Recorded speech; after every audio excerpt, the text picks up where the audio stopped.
tonight, plus all of yesterday's goals. Jermaine Genius and Jermaine Defoe are here, and we'll also get them to tell us who should start for England at the World Cup. First, Fulham against Manchester United, whose season so far has been up and down. Well, strangers should mention Ronaldo, who missed today because of illness, but has also done an interview with Piers Morgan. And I've got some of the quotes from the interview in front of us. Piers Morgan said to him, they're trying to force you out. Ronaldo says to Morgan, yes, not only the coach, but the other 2 or 3 guys that are around the club. Morgan says at senior executive level, and Ronaldo says, yes, I felt betrayed. Morgan says, you think they're trying to get rid of you? Ronaldo says, honestly, I shouldn't say that, I don't know, but listen, I don't care. People should listen to the truth. I feel betrayed, and I feel that some people don't want me here, not only this year, but last year too. Thoughts? First of all, I'm totally baffled and confused as to why he's done this interview, if I'm totally honest with you. Today, the timing of it, I think it leads you to just how Cristiano Ronaldo is obviously feeling right now and how he's felt all season. We've seen nothing but almost petulance throughout the whole year with the kind of like walking down a tunnel. Today, supposedly, well, he said he was ill on the sheet anyway. I don't know what's actually been reported, but now he's doing interviews with Piers Morgan. Look, he's a frustrated player. And I've said from day one, I think that the whole situation has been mismanaged by the club with Cristiano Ronaldo this year. And whether he feels lied to or not, today just don't feel right to me. It feels. I don't think it's going to help him with the Manchester United. I think it's disappointing, to be honest. I mean, he's got nothing to prove. So I can't understand why he would want to put his point across. Maybe, maybe his ego's dented a little bit. I think it's a situation where he's not ever been in this situation before. And maybe he doesn't know how to handle it. But you'd like to think there's people around him that would say, you don't have to do this. He's done there now, isn't he? I mean, Erik Ten Hag can't, isn't he? As a manager, I mean, I feel like Erik Ten Hag, where I do half kind of like with Ronaldo and what he's saying, he feels like he's been kind of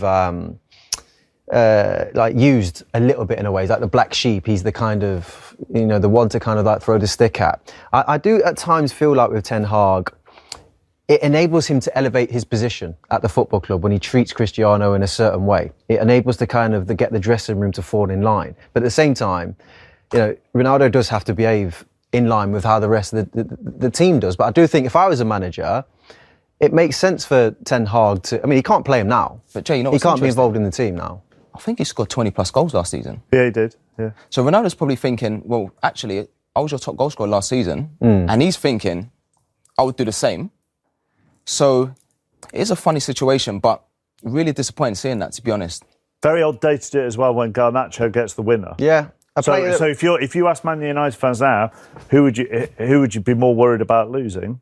Oh no! They are going to be looking forward to the future. They aren't Garnacho. They're never going to forget what Ronaldo's done for them. But at the same time, this young lad looks really exciting.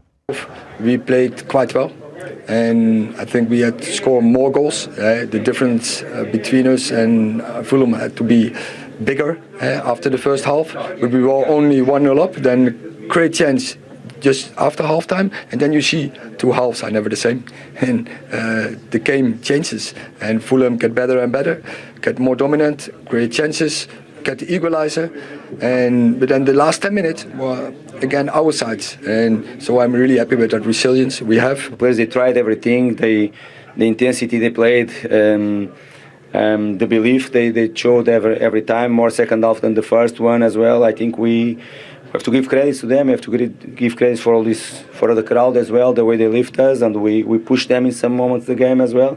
The way we played, I think it's clear to them that we wanted to take more from the game, but many positives. How big a moment is that for Alejandro Garnacho? It's perfect. They get the chances. He's a big talent, and he's starting to learn the things and the movements of the game. He's starting to know when to dribble and when to pass, and I think from now on he will only get better. And we will try to help him and push him in the right way when he works hard and really does his thing. Well, let's deal with the man who got the winner, shall we, Jermaine? Because you think he gives United something just a little bit different.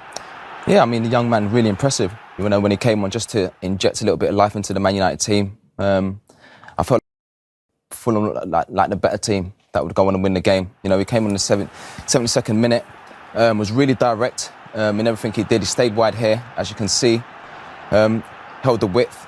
And as soon as he gets it, all he's thinking about is just how can I get into the box and make something happen. Gets inside, a little bit unlucky there, tries to get a penalty. Wasn't, stays wide again. You know, just that change of speed, you know, getting himself into the box, being direct again, comes inside, tries to make something happen again. But just his energy levels, you know, he gets it again here, drives with it, plays a 1-2, and if you just see the change of speed there, and what really impressed me was the finish. For a young player that's 18 years old to, especially when you know, probably the last kick of the game, to show that sort of like calm, you know, getting himself into the box, being direct again, comes inside, tries to make something happen again. But just his energy levels, you know, he gets it again here, drives with it, plays a 1-2, and if you just see the change of speed there, and what really impressed me was the finish. For a young player that's 18 years old to, especially when you know, probably the last kick of the game, to show that sort of like calmness and composure. On rather than chopping inside and looking for the pass that's maybe a bit different. Yeah, I mean, like I said, I felt like that substitution was needed at that stage in the game, and he's really impressed me. You know, he's someone with huge potential, but just so how direct he was, confident, and the goal, you know, his weaker foot, but how calm he was, like I just mentioned, you know, was really, really good. He wasn't player of the match. That went to someone who could arguably be one of the signings of the season. Yeah, I think so. Paulinho, this is his stats across all the top leagues, all 5 European leagues this season. 65 tackles, 38 won. That's the most of any player, not just midfield player, across Europe's 5 leagues. So it just shows kind of how aggressive his style of play is, but it also shows the £1 million he's coming for. And every time I watch him, I love watching him play. Manchester United had many chances, a bit like several games they've had this season. They're struggling to convert.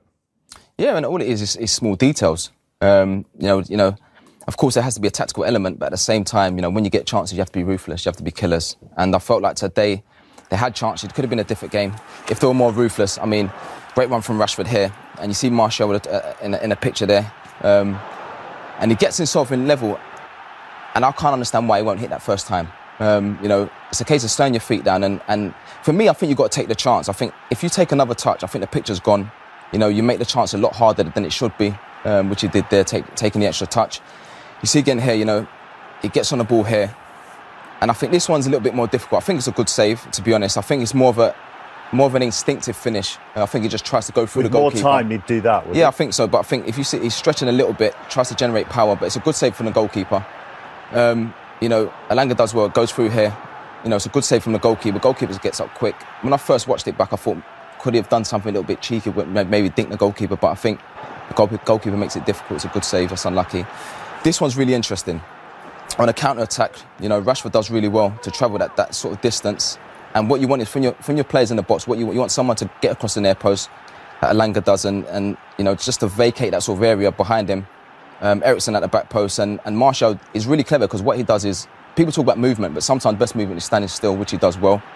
I think if the ball was a little bit better, maybe just pass a little bit softer so Martial can come and hit it first time, but I think for some reason Rashford lifts it off the ground a little bit and the chance is gone. So yeah, I mean, they got into some good areas, but you know, just the small details.